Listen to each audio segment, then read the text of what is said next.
Hey everyone, F1 testing is here. It's time to decide who's gonna win the championship based on absolutely meaningless timings. So, let's do it. Don't look into the timings, don't look into the timings, don't look into the timings. Verstappen is gonna win the championship. So, before I start this whole thing, there's something I need to talk about. There's something that is very clear to me that I like about F1 testing. And of course, I like to see all the cars, all the different liveries, all the parts, all the discussion around who's gonna win the championship and everything.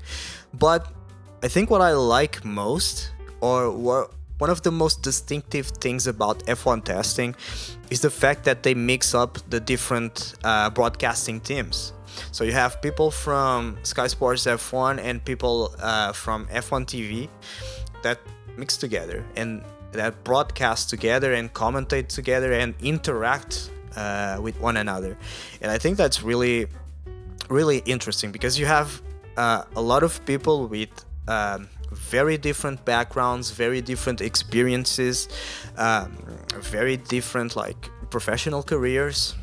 And you have these two almost like completely different worlds mixing together. You have Sky Sports F1, which I find a little too corporate. It feels a little too like the F1 of old, if you know what I mean. And you have because they have been here for a long time. So you have people like Crofty, Martin Brundle, which are the old guard in a way. And you have people like Alex Jakes and Julian Palmer, all of these, and Will Buxton, of course. The F1 TV just feels like the new boys in town. They feel like the new guard. They have a very fresh way of presenting and commenting on the races. Then, for some fucking reason, Ted Kravitz is telling us about how Alan Permain was nicknamed Bat because I guess people only saw him at night. I mean, what the fuck? And you have Will Buxton waffling about how building an F1 car is a little like building a cabinet from IKEA. So, I don't know what the fuck to say. But anyway, let's get into it, shall we? I'm gonna do a rundown team by team, but not really, because there are some teams like Haas, which, it's very pointless to talk about them because nothing happened, to be fair. But anyway, let's do it. Let's start with Red Bull, of course. Last year's champions, both drivers and team champions. So for Red Bull, only Verstappen had laps on the board. Perez, I think, is going to come out tomorrow and probably do a full day, and then they'll probably split the third day into two. And I think it was what they did last year. So Verstappen, unsurprisingly, was the driver with the most laps in the whole session. And to be fair, there's only George Russell who also ran all day. So Verstappen clocked in 143 laps, and obviously the fastest time on the board, 1 minute 31 seconds and 344. So it was a minute clear of everybody else. One thing of note, if I can show you, is the new vents that they have that I don't think they were shown at the presentation, at the livery presentation. So here you have the new intakes, and I think they were saying that that little vent that they had at the top of the nose, that vent was used last year to cool down the drivers. So now I think there's a new regulation saying that you can place them in different spots. So I think there aren't a lot of teams that tried this, like Red Bull did here with the two little vents at the top of the nose. But yeah, so that's something of note. And more interestingly, um, Red Bull have this and this. I don't know if you can see right here. Oops, sorry. You can see right here and right here. They have two openings to cool down the engine in addition to the airbox here. And in the side pods, you have this opening right here, and you have another one right here. So they have three new openings for each side, which will probably, I don't know if this is a Bahrain special because it's hot there, or if they're probably going to plug them down. We're going to places like Canada or something like that, which is a little colder. But yeah, so I thought that was interesting because it was something we haven't seen before. And yeah, basically Red Bull are just looking fucking vicious and mean. I don't want to sound like anybody else, like the word that was going around. I mean, that's been going around since last year's F1 testing, is Red Bull are looking ominous. And to be fair, they are. And to be fair, Paris didn't run today, so you didn't actually have a chance to see the car's negative traits because it was Verstappen running. I'm sorry, that was mean. What's most scary about this whole situation is that Verstappen just looked like he was having fun. Like, it looked like my man was just having like a day out. Like, it looked like he was still on vacation, to be fair. Then we go on to the next team, which is Mercedes. And like Red Bull, they only ran one driver, which was Russell. Russell did a total of 122 laps, and here's what I find interesting, because Russell finished 12th, and Russell is the driver with the second most run laps. So you would think that they would have had time to actually have a lot of different plans running. Like, they would have time to have an endurance run, to have a glory run, to have to test all the different tires, right? But they still finished I guess you can see it here. They still finished 12th with 2 seconds, almost 3 seconds behind Verstappen.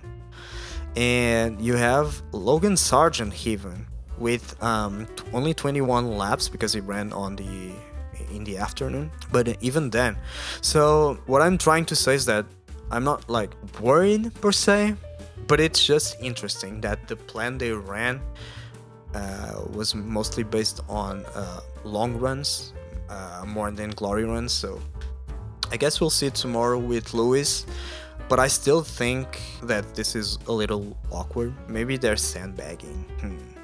I don't think so, but yeah. So one of the notable things with Mercedes and all the other teams was that nothing really happened today.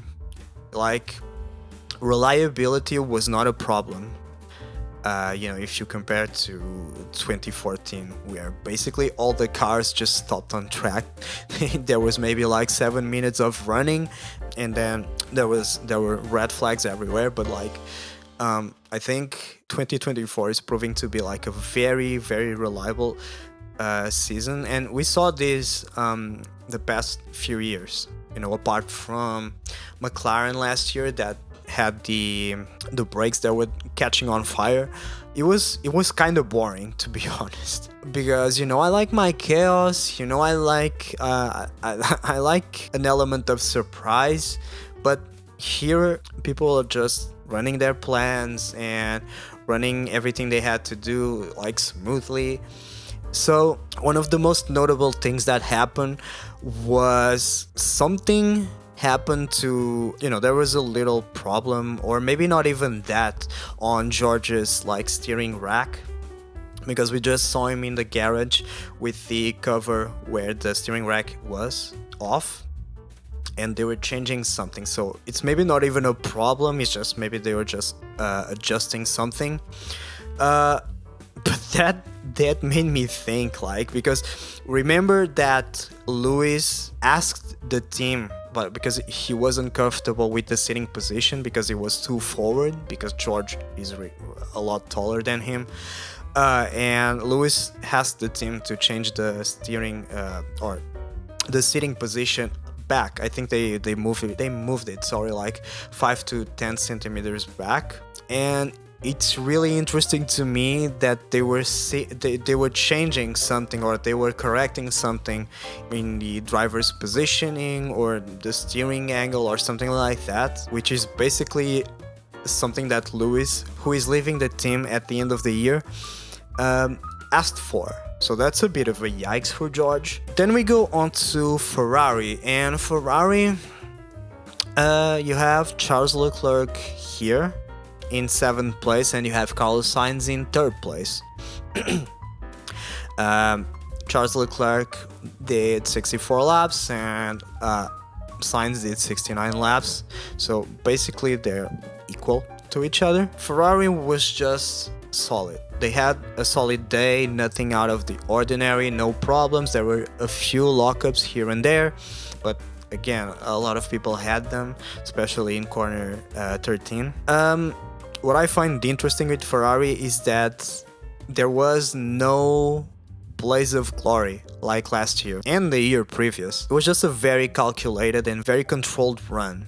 So I don't know if that's confidence inspiring, or, to be fair, Fred Vasseur is there, so it's probably just a change in philosophy in how things operate there. But anyway, then we go on to McLaren. McLaren is a little more interesting, because if you look here, Lando Norris was 2nd and he was actually 1st for most of the afternoon run. He was ahead of Verstappen, but then Verstappen decided to have a little bit of fun, and Lando Norris fell down to 2nd place with a full second behind him. So Lando Norris has 72 laps on clocked, and Oscar Piastri has 57. Oscar was 9th. So again, different plans, different types of running, but what was interesting was that at one point Will Buxton made a very interesting point, talking about how the vibe of the garage now compared to last year is completely different. Like last year they were running around, they looked like chickens with their head cut off. Like they were panicking because of the brakes. The whole team was in despair. And now they're just chill. Like the vibe of that garage is just like everybody was like almost stationary. There was nothing out of place. It was very chill, very calm, and it's refreshing to see that from McLaren at the start of the year, because again, last year was nothing like this, and I think it's also a positive that they are keeping the momentum from last year. There are no like big changes. There are no sudden changes in direction or in team dynamics. You know, there's a certain feeling of levity in the team. There's a certain feeling of we know where we're going, and we're going at a steady pace. One personal thought that I have is in regards to delivery of the teams. I think based on the renders, all the teams before, like Ferrari, Mercedes and Red Bull, they all look pretty much the same as in the renders. Like there was nothing shocking to me. But McLaren, like I gotta get something out of my chest. I don't think the McLaren livery is that good. Like, don't get me wrong, it's very distinctive. I like the color, like the papaya or orange, you know. I like that color, but it just feels okay. Look at this. So look at the McLaren from the side. My biggest problem with this livery is that it seems random. It just looks random. There's no philosophy, like no design philosophy to me. It just feels like, you know, oh, okay, there's a splash of orange here, a splash of orange there, and then everything else is carbon fiber, and the carbon fiber doesn't look that bad to me. because under most conditions it just looks like black, which I like. It brings some contrast to the orange papaya, but like, yeah, it really feels like there's no coherent theme here. Yeah, and same goes for the placement of the sponsors. They all feel arbitrary. Like, I get it, they have like a lot of sponsors, but still, you have one here, one here, one here, one here, one here, and one here. Like, it feels like every sponsor was fighting for a placement in the car, and because there are so many, they had to accommodate them in places that are like these two. Like, you can't really distinguish them because they're so close together, and the size is the same, and the placement is almost the same.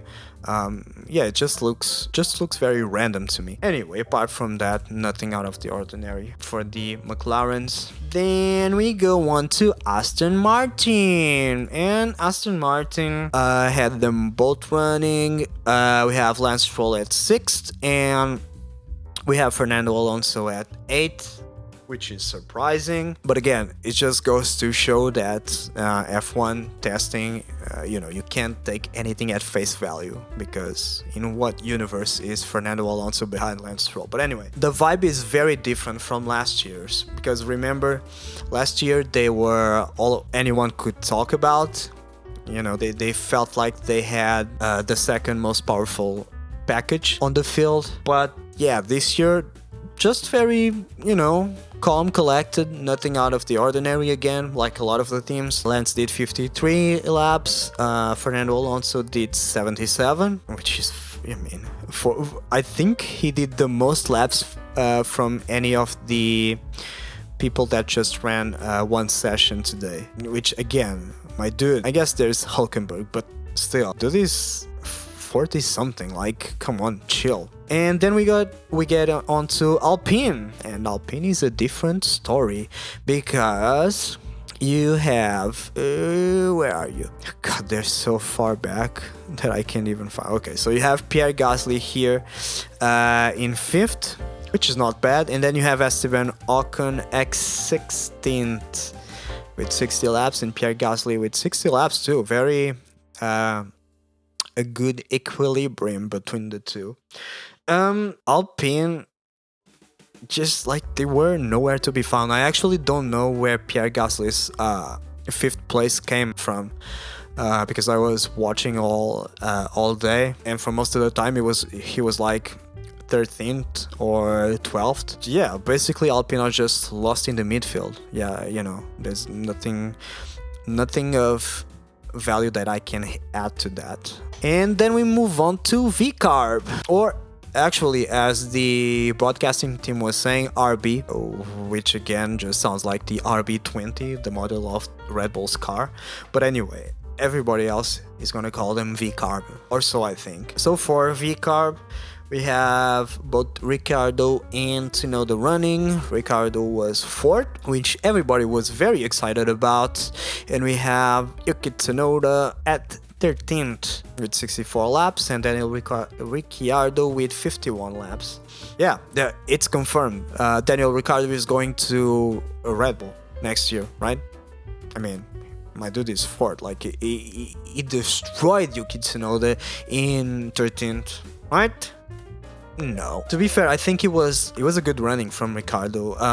There were a lot of people talking about him. I think the commentators had really good banter about him. And to be fair, yeah, he didn't do the most laps out of anybody. And still, he put it in 4th place. Now again, there's the usual caveat of this is just testing, people running different plans, whatever. But still, I think this at least shows that he's comfortable with that car, which is a good sight to see, because it has been a long time since he was comfortable with any car. And I'm wondering if that's because VCARB is taking a lot more components from Red Bull, or taking some of the same philosophies from the car development side. And remember that he was very good in the Red Bull. That's where he was at his performance peak. It would be a good thing, I think. I think a lot of people want to see him up there, me included. And then we get on to Williams, and Williams were actually the ones that gave us the most to talk about, and that's not saying much because really there wasn't anything of that much notice that happened, but still we had Albon at 15th.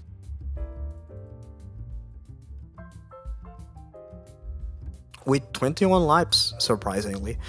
In 11th, Alex Albon had a problem at the end of the first session, the morning session, with like 21 minutes to go. I have in my notes here that at first it sounded like Alex turned the car off by himself to prevent some kind of additional damage to the engine or something. And then Will Buxton said something to the extent of they probably didn't put enough fuel in the car and it ran out of fuel, which was quickly dismissed by the rest of the team. But it actually turned out to be a fuel pump issue, so nothing too exciting, nothing too out of the ordinary.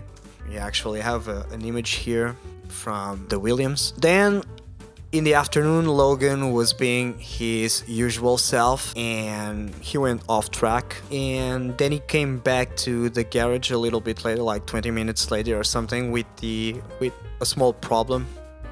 We still don't know what it was. It didn't look like anything of notice, so really I think people are going to talk a lot about this because again there wasn't anything else that interesting today, so I think people are going to blow this out of proportion when really, I don't think there's that much to look into. It was just some minor issues, and like Val said, they'd rather have these small issues now than have them next week for the race. So I think good on them for keeping calm and continuing their running. Okay, then we get on to Sauber, Kick, or whatever the fuck they're called, Kick F1 team, whatever. We have Valtteri Bottas at 14th, and we have Guan Yu Zhou at 10th place, in 10th place. Valtteri Bottas did 68 laps, while Guan Yu Zhou did 62. So I don't have a lot of things to say about that. What I do have to say, however, is that it's the first time that I saw the car on track, and my god, does this car look ever ugly. And now before I show you, these are photos and I'm pretty positive that they were edited, and I think it looks a lot better in these photos than it looked on the actual broadcast. But anyway, so here it actually looks kind of good. Why? Because the green doesn't look like what it actually is, and what it actually is just a radioactive like bile green, which is, oh my god, I hate that green. It's so ugly and it's so prominent too. But here it actually looks like a more neon, more a brighter shade of green, and from this angle it looks cool. Now the problem is that it doesn't look like this in the broadcast. So and I also think it looks good from this angle. I know I'm giving a lot of mixed signals here, but bear with me. Okay, so I think this shot actually looks good because again I think this photo is edited, and it also shows the contrast between the black carbon fiber and the green. And I think that's the best thing about this livery, is the contrast between the two. I don't like the front and I don't like the back because it's just green, and the green looks ugly as fuck. Because if you see this car from the side, here it looks very good. Like, I'm not gonna lie, it looks very good, aside from this fucking wing that looks like, it looks like a kid did it. Like, it's just a rectangle with black. It makes no sense. And then there's steak. Like, you couldn't do a middle one, or I don't know, it looks weird to me. But the side profile is what shows you the most contrast between the black and the green, and that looks cool. So also another thing that I noticed is the little logo that they show in the live driver standings, or the live driver timings. The Kick logo, oh my god, like I wrote in my notes that it looks straight out of some like small amateur racing league. Like, it looks very, very amateur, especially when you put it besides all of the other teams' logos. It looks very, very unprofessional to me. Whereas the V-Carb one, the despite the team's name, which is nonsensical, obviously. But besides that, and besides the fact that it's gray, which on its own doesn't really stand out from the other teams, but I think it looks really, really sharp to me. It's the word that comes to my mind. It's sharp, and it looks kind of imposing because it's kind of like a square if you look at it from a bullseye point of view. And I think, you know, in the small box they're allocated, it feels like it looks bigger than the other teams, aside from maybe Alpine, because Alpine, you know, it's almost like a swoosh and it's white too, so white is always like a lot more imposing because of the contrasting background that it has. But still, I think the VCAR one is probably one of my favorite little small logos, you know, in the driver timing. So, and lastly, because they were fucking last, we get on to Haas F1 team. And don't get me started on Haas F1 team. I think, like, okay, 17 for Kevin Magnussen and 18 for Nico Hülkenberg. To be fair, they had a lot of laps between them, but they were 4 seconds. They were 4 seconds behind Max Verstappen. Okay, like, to be fair, 4 seconds, I don't think, for all the teams running different plans and everything, I think it's not that much if you compare to previous years. But that's all the more noticeable when all the other teams are in the 2-second vicinity. It just goes to show why this team adds nothing of value. Hey guys, so sorry to interrupt here. Basically, I went on a long tirade about how I think Haas F1 team doesn't bring anything of value to F1. They seem to be completely lost, to have no plans of moving forward. They just seem to like where they are. I also talked about how I think Andretti being denied seems really unfair when you have a team like Haas on the grid. But yeah, I'll probably just post this part of the video as a separate one if you guys are interested. Bye. So yeah, this is the first day of testing in 2024. There's nothing out of the ordinary that happened apart from small little problems with the Williams. But again, nothing to jump onto. And I guess this is a testament to the car's reliability. And I don't know if it's a good thing or if it's a bad thing, because it means that we already know the outcome, and the outcome is pretty kind of boring because again, nothing happens, like I said before. But still, I think what's interesting here is seeing how close they are running together, apart from Max Verstappen, which is who is running away. But I think this was an interesting one, only for the fact that, yeah, they're running pretty close. All the teams did a lot of laps, and I don't feel like a lot of them went for the qualifying laps that we were waiting for at the end of the day. So I think those are going to come tomorrow or maybe on day 3. This is interesting only because nothing was answered for us. We basically know the same things that we knew before testing started. So yeah guys, this was something, your boy with the most amount of brain freezes on the internet, and I'll see you all tomorrow. Toodles.